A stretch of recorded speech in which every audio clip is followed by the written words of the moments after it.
কাউসার হাবিবা আপনি লিখেছেন, মিলাদের দাওয়াতে না গেলে যদি খাবার বাসায় নিয়ে আসে তাহলে কি খাবার খাওয়া যাবে?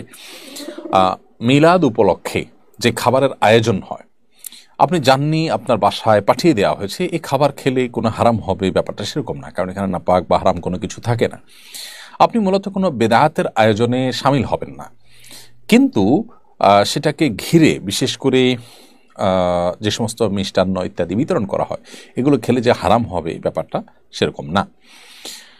এরপরের প্রশ্ন হলো এমডি মেজবাউল হক আপনি লিখেছেন, আমি না জেনে কোর্স পাইরেসি করেছি, এখন টাকা দিতে পারছি, আমি কিভাবে ক্ষমা পাব? আলহামদুলিল্লাহ, যদি আপনি টাকা দিতে পেরেছেন অথবা টাকা দেওয়ার সুযোগ আছে, দিবেন, তাহলে সেক্ষেত্রে তো আপনার বড় দায় আলহামদুলিল্লাহ পরিশোধ হলো। সেই সাথে আল্লাহ সুবহানাহু ওয়া তাআলার কাছে আপনি সাধারণভাবে ক্ষমা চাইবেন যে কোনো মানুষের অধিকার যখন আমরা নষ্ট করি তখন শুধু মানুষের অধিকারই নষ্ট হয় না, সেখানে আল্লাহর অধিকারও নষ্ট হয়, কারণ আল্লাহ তাআলা নিষেধ করেছেন মানুষের অধিকার নষ্ট করতে। অতএব সেই নিষেধাজ্ঞা অমান্য করে আল্লাহর অবাধ্য হলাম, আল্লাহর অধিকার, আল্লাহর হক আমি নষ্ট করলাম, সেটাও এখানে আছে। সেই জায়গা থেকে আল্লাহ তাআলার কাছে আপনাকে ক্ষমা চাইতে হবে এবং যে পাইরেসি আপনি করেছেন, যে পরিমাণ টাকা সুবিধা নিয়েছেন সে টাকা তাদের কাছে ফেরত দেবেন, ইনশাআল্লাহ দায়মুক্ত হবেন আশা করা যায়। এর পরের প্রশ্ন হলো মেহজাবিন হাসান তাকিয়া আপনি লিখেছেন, বাবা মায়ের জীবিত অবস্থায় যদি ছেলে মারা যান, ওই ছেলের যদি কোনো সন্তান না থাকে, এখন সেই ছেলের স্ত্রী কি শ্বশুরের সম্পত্তির ওয়ারিস হবেন? বাবা মার জীবদ্দশায় ছেলে যদি মারা যান, তাহলে এই ছেলের কোনো সন্তান না থাকলে এই ছেলের স্ত্রী এই ছেলের সম্পদ থেকে ওয়ারিস হবেন, শ্বশুরের সম্পদের ওয়ারিস হবেন না। কারণ শ্বশুরের সম্পদের ওয়ারিস কোনো অবস্থাতেই আসলে হয় না, ছেলে হোক আর মেয়ে হোক, কেউই কিন্তু শ্বশুর কিংবা শাশুড়ির সম্পদের কোনো ভাগ পান না।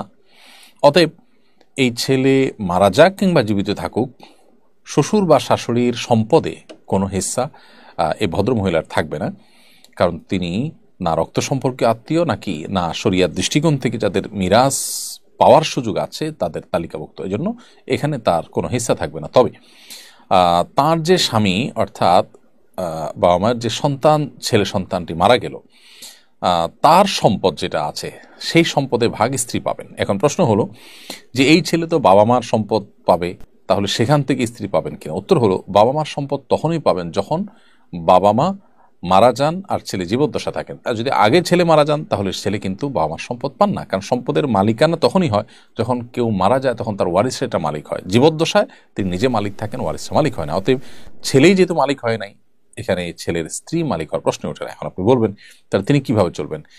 মূলত স্বামীর মৃত্যুর পর তিনি চাইলে বাবা বাড়িতে যখন ফেরত যেতে পারেন, তিনি চাইলে অন্যত্র বিবাহ বসতে পারেন। আবার শ্বশুর শাশুড়ি, তার শ্বশুর শাশুড়ি তারা ছেলের স্ত্রী হিসাবে তাদের নাতিপুতি থাকলে তাদের নাতিপুতির দায়ভার বাবা মার উপরে অর্থাৎ দাদাদের উপর বর্তাবে, সেটা বলা বাহুল্য।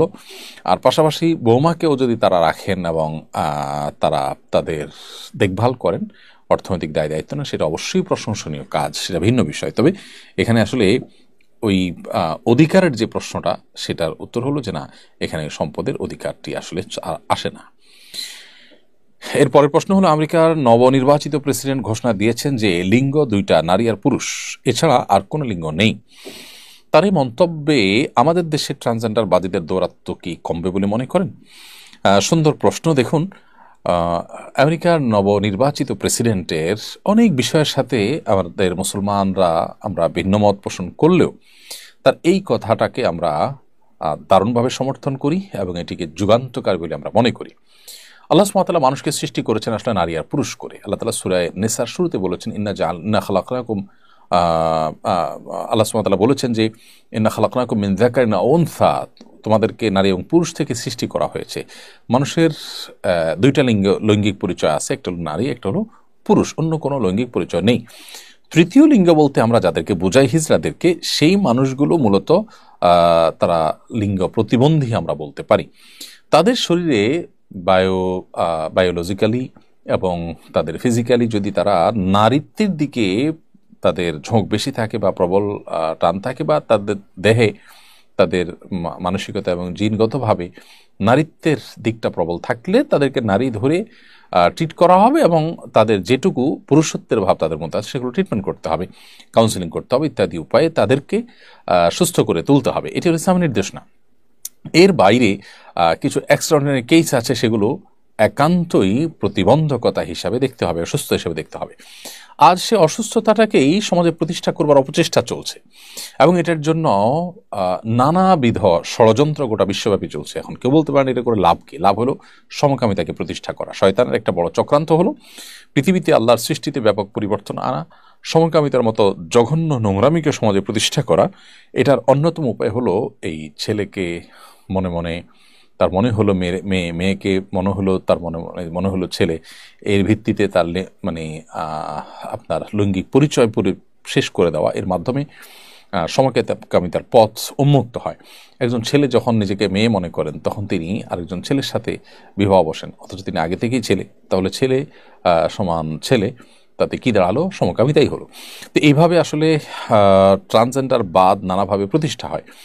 এটার বিরুদ্ধে আমেরিকার প্রেসিডেন্টের ঘোষণা, এটা নিশ্চয়ই যুগান্তকারী একটি ঘটনা এবং অসাধারণ একটি বিষয়। তার অন্য সব বিষয়ে বা অন্য অনেক বিষয়ের মতো পার্থক্য থাকলেও কারোর থাকতে পারে, কিন্তু এই বিষয়ে কারোর মতো পার্থক্য থাকা উচিত না। আমার মনে হয় আমাদের দেশের ট্রান্সজেন্ডারের ধ্বজাধারীরা, তাদেরকে এবার থামাবার একটা দারুণ সুযোগ এসেছে। তাদেরকে থামাতে হবে আমাদের, এবং তারা আমাদের এই সমাজকে নষ্ট করার যে চক্রান্তে লিপ্ত, সেটার বিরুদ্ধে আমাদের কথা বলতে হবে।